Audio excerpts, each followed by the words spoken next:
அனைவருக்கும் வணக்கம். தவறு நடக்கும் இடத்தில் திமுக இருக்காது, திமுக இருக்கும் இடத்தில் ஒரு காலமும் தவறு நடக்காது என்பதற்கு எடுத்து அதிமுக ஆட்சி காலத்தினுடைய முடிவில் 2020-21 நீங்க முடிச்சுட்டு போனீங்க பாத்தீங்களா ஆட்சியை, அப்ப நீங்க வச்சுட்டு போன கடனுக்கு இந்த 1.4 lakh crores, இந்த crores இவ்வளவு ரூபாய் வட்டி மட்டும் கட்டி கொண்டிருக்கக்கூடிய ஆட்சி இந்த ஆட்சி. நீங்க வச்சுட்டு போன கடனுக்கு 1.4 லட்சம் கோடி ரூபாய் வட்டி கட்டி கொண்டிருக்கக்கூடிய ஆட்சி. யார் கடனை பற்றி பேசுகிறீர்கள்?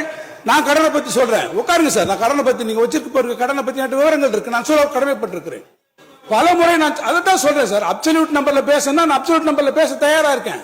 நீங்க எவ்வளவு வச்சுட்டு போயிருக்கீங்க நான் திருப்பி சொல்றேன். என்ன அளவுல விகிதாச்சாரம் உங்க ஆட்சியில் எப்படி வச்சிருந்தீங்க சொல்றேன், நான் கேட்டுக்கோங்க.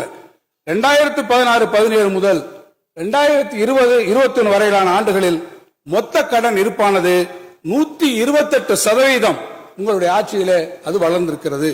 2011-12 முதல் 2015-16 வரை ஆட்சி காலத்தினுடைய தொடக்கத்தில் 1,01,349 கோடி.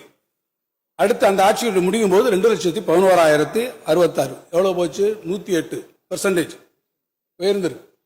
2016-17 இருந்து 2020-21 இந்த ஆட்சியினுடைய தொடக்கத்தில் 2,11,060 முதல்ல முடிச்சுட்டு போனாங்க இல்லையா அம்மையாருடைய ஆட்சி காலத்தில்.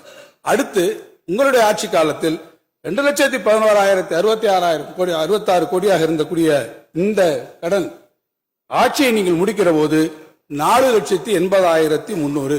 எத்தனை சதவீதம் கூடி இருக்கு தெரியுமா?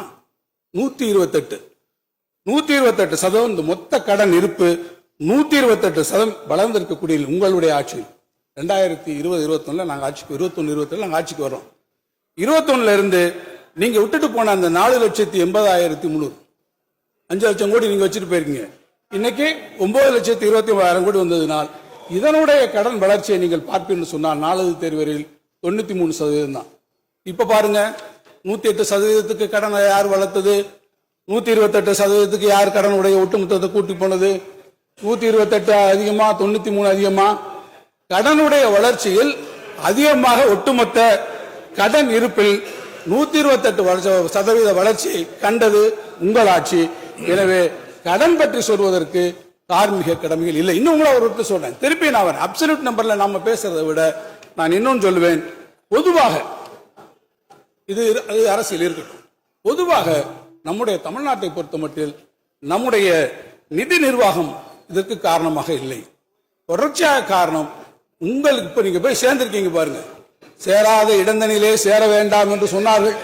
அதை மறந்து விட்டு நீங்கள் போய் சேர்ந்திருக்கிறீர்களே, அந்த ஆட்சி இல்ல, நீங்க சேர்ந்திருக்கீங்க. சேர்ந்த காட்சியினால்தான் அந்த ஆட்சி மாற்றாந்தாய் மனப்பான்மையுடன் தொடர்ச்சியாக செய்யக்கூடிய காரணத்தினால்தான் நான் இந்த அவையிலே சொல்வேன், 5வது நிதிக்குழுவின் பரிந்துரையில் இருந்து இப்போது 14வது நிதிக்குழுவின் பரிந்துரை வரை மத்திய வரிகளிலே தமிழ்நாட்டினுடைய பங்கு குறைந்து கொண்டு வருகிறது. அதனால்தான் நம்ம நிகர பொது கடன்களை பார்வையில் சொன்னால் இந்த வரி பங்கீடு என்பது 32% கீழே குறைந்திருக்கிறது. ஒரு கால் நீங்கள் இதெல்லாம் பேசி பினான்ஸ் கமிஷன்ல இருந்தோ நமக்கு வர டெவல்யூஷன்ல இருந்தோ அல்லது மத்திய அரசாங்கத்திலிருந்து நமக்கு வர வேண்டிய பங்கீடுகள் வரி பங்கீடுகளில் இருந்தோ நீங்கள் இந்த வரிகளை எல்லாம் பெற்றுத்தவீர்கள் என்று சொன்னால் நம்முடைய கடன் 3 லட்சம் கோடி ரூபாய் அளவுக்கு குறையும். அதை செய்வதற்கு நம்முடைய மாண்புமிகு உறுப்பினரும் அவரை சார்ந்திருக்கக்கூடிய இயக்கமும் முன்வர வேண்டும் என்று கேட்டுக்கொள்கிறேன்.